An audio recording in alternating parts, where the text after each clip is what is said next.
শুরু রাইফেল ছিল, ওই রাইফেল দিয়ে যে বাড়ি দিছে, এই রাইফেলের একবারে ফুল এখান দিয়ে বসে রয়েছে। তো একজনে কয় না এটা ইসরায়েলি পণ্য, কোক খাওয়া যাবে না, এই কথাটা আমার মনে আছে। আবার আমি কিছু আমার মার কাছে 67,000 টাকা আছে, কয় এই কথাটা যদি মিথ্যা হয় তাহলে তোরে শেষ দিয়ে এলাম। আমি দেখি যে আমি একটা ব্রিজের নিচে পানির মধ্যে পড়ে রয়েছি, হাতুড়ি দিয়া সব লুলা করিয়ে লাইছে।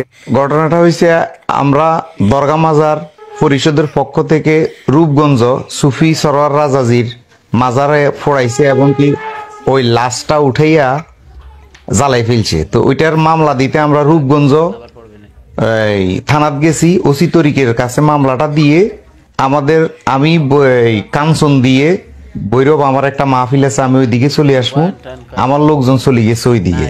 যাওয়ার পরে এবার আমি বৈরবের গাড়িতে উঠছি, কাঞ্চন থেকে গাউছিয়া আসি।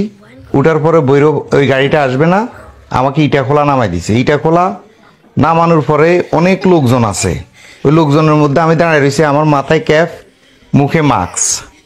3 জন লোকে পুলিশের পোশাকধারী 3 জন লোক, একজন সিভিল।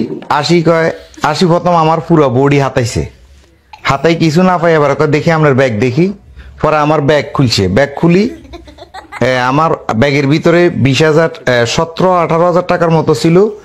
আর আমাকে একজন সাংবাদিকে 20 টাকার নোট, হোসাইন মাহমুদ একজন লোক সাংবাদিক, উনি আমার 20 টাকার নোটের একটা বান্ডিল দিছিল।